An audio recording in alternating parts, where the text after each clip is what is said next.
Kamu udah tahu belum mie gacoan itu nggak bisa disertifikasi halal karena nama-nama menunya. Jadi kan ada mie iblis, mie setan, minumannya juga ada es tuyul, es pocong. Nah karena namanya kayak gini, jadi nggak bisa disertifikasi halal deh. Terus, Misue, itu es krim yang di mana-mana ada, di demo karena katanya nggak halal.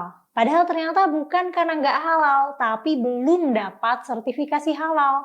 Katanya sih sudah 2 tahun sejak mengajukan permohonan sertifikasi halal, prosesnya belum selesai karena bahan-bahan impor dari Cina dan harus dicek di sana. Terus kamu tahu juga nggak kalau ada nih produk-produk non-pangan, non-makanan yang dapat sertifikasi halal? Ada loh kulkas halal, kerudung halal, dan sepatu halal. Kalau kayak gini kasusnya, jadinya sertifikasi halal tuh tepat sasaran nggak sih? Karena kan label halal tuh penting nih, terutama buat konsumen muslim. Dan mengenai konsep halal haram itu kan sebenarnya eh, bukan segala sesuatu itu haram kecuali ada label halal ya. Tapi sebenarnya segala makanan itu halal kecuali emang beberapa jenis makanan yang dinyatakan haram, yang ada dalil haram. Nah, jadinya kita sebenarnya butuh nggak sih sertifikasi halal? Sahabat Indonesia, berjumpa kembali di Indonesia TV. Kali ini kita akan menonton bagaimana Kumaila Hakimah mengkritik MUI dalam hal mengeluarkan sertifikasi halal atau haram. Seperti yang sering saya sampaikan bahwa Kumaila ini kadang ada pemikirannya yang tidak semestinya kita terima, tetapi ada juga pemikirannya yang sangat logis dan kita pertimbangkan untuk kita terima. Dan mari kita buang hal-hal yang buruk menurut Anda yang disampaikan oleh Kumaila Hakimah, dan mari kita ambil hal-hal yang baik menurut kita. Mari kita saksikan bagaimana Kumaila Hakimah mengupas tuntas soal sertifikasi halal dan haram berikut ini.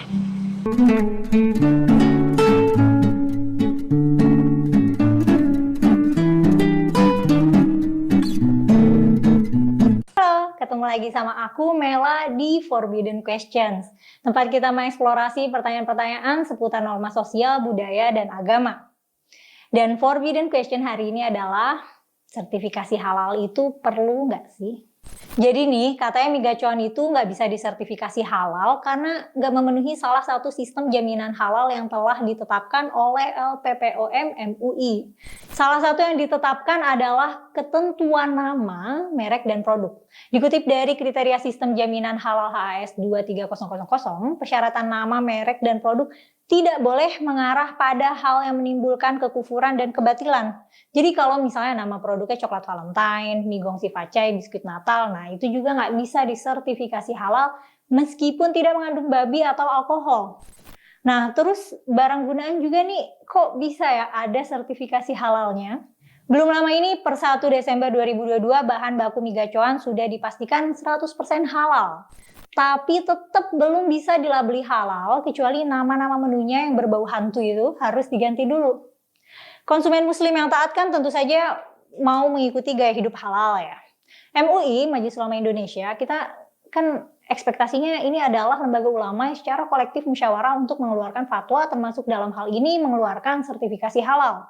Konsekuensi mengkonsumsi makanan yang haram kan dosa ya. Yang muslim taat nggak mau dong dosa. Tapi ya kan nggak bisa juga meriksa makanan satu-satu di lab gitu. Ini ada mengandung babi nggak, bikin mabok nggak. Makanya bergantung sama keputusan MUI. Karena cuma MUI lembaga yang bisa menerbitkan sertifikat halal.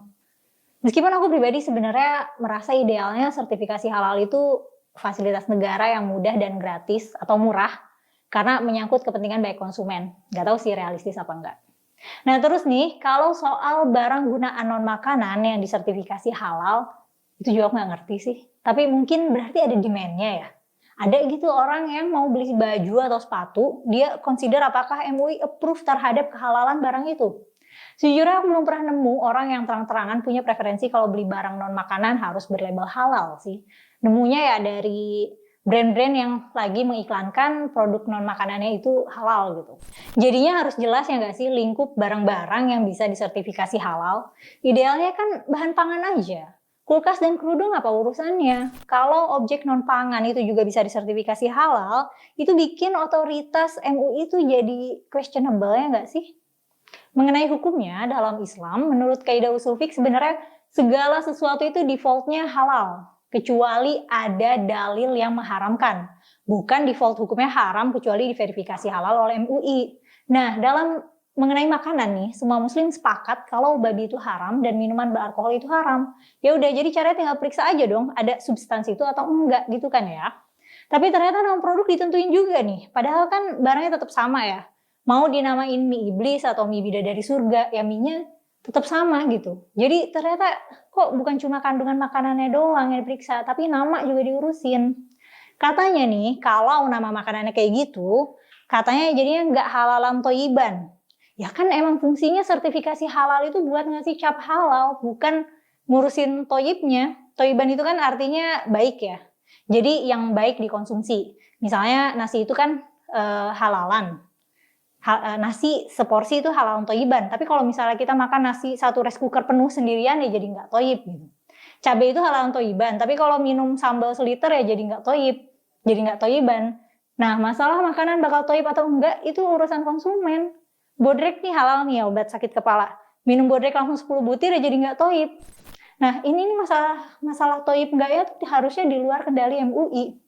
Jadi harusnya lembaga sertifikasi halal itu emang nggak ngurusin toyibnya. Itu gimana kerangka pikirnya gitu. Karena itu kan terserah konsumen ya, di luar kendali yang ngasih sertifikat halal. Ada banyak banget nih makanan yang masuk ke kategori halal, bahkan yang lebih nggak sehat nih dari babi atau minuman beralkohol, tapi tetap bisa dihukumi halal. Karena emang halal itu bukan urusan baik atau sehat untuk dikonsumsi atau enggak. Ya halal itu batasannya ya pokoknya yang sesuai ajaran Islam. Sertifikasi halal memang sangat diperlukan di Indonesia, karena meskipun Indonesia bukan negara yang berdasarkan Islam, tetapi mayoritas penduduknya adalah beragama Islam, di atas dari 80% beragama Islam. Sementara di dalam Islam itu ada beberapa hewan-hewan yang digolongkan haram.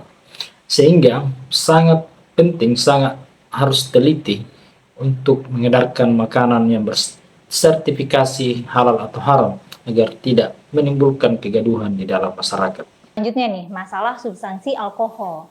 Ada nih yang aku nggak ngerti. Kan alkohol itu inherently haram kah? Karena banyak produk yang sebenarnya mengandung alkohol tapi nggak dihukumi haram. Kayak tape atau cuka atau obat batuk.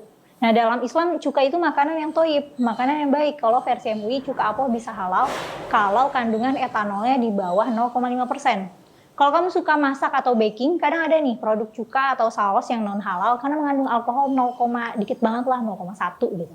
Dan kayaknya juga publik nih nggak dikasih guidance yang jelas sama lembaga sertifikasi halal gimana menentukan alkohol haram dan alkohol boleh.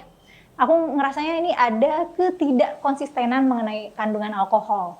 Atau bisa aja sebenarnya konsisten, tapi kita nggak tahu. Karena kita kan nggak tahu hasil labnya. Kita emang bisa ngecek suatu produk di websitenya MUI, itu sudah certified halal atau belum. Ada di website LPPOM MUI. Tapi ya cuma gitu doang. Cuma dikasih tahu nomor sertifikat halalnya aja. Nggak ada hasil lab atau gimana prosesnya mereka memutuskan produk itu halal. Terus nih, mengenai batasan barang yang bisa disertifikasi. Ternyata kan yang cuma punya label halal bukan makanan doang nih, tapi kosmetik dan barang-barang juga. Nah, aku jadi bertanya-tanya apakah emang konsumennya itu se-insecure itu sampai mau mengkonsumsi sesuatu yang bukan makanan tuh sampai harus divalidasi halal dulu sama MUI meskipun jelas-jelas kita bisa tahu nggak ada substansi haram di situ. Mengenai penggunaan babi sebagai bahan non-pangan itu emang nggak semua ulama sepakat haram ya. Tapi emang sih biasanya kalau taat banget ya cari aman aja gitu, consider aja haram. Nah, apa mungkin dari sini nih root cause-nya kenapa barang-barang yang nggak kita makan juga harus disertifikasi halal? Karena kita adalah konsumen muslim yang was-was dan insecure. Masa misalnya mau beli lemari harus ada label halal dulu gitu. Terakhir nih soal otoritas MUI. Apakah sudah ideal jika MUI menjadi lembaga tunggal yang punya wewenang untuk mengeluarkan fatwa dan memberikan sertifikasi halal? Itu power yang terlalu besar nggak? Mengingat konsumen muslim itu adalah konsumen yang besar. Jadi konsumen nggak punya pembanding gitu. Kalau menurut kamu gimana nih? Menurut kamu penting nggak sertifikasi halal?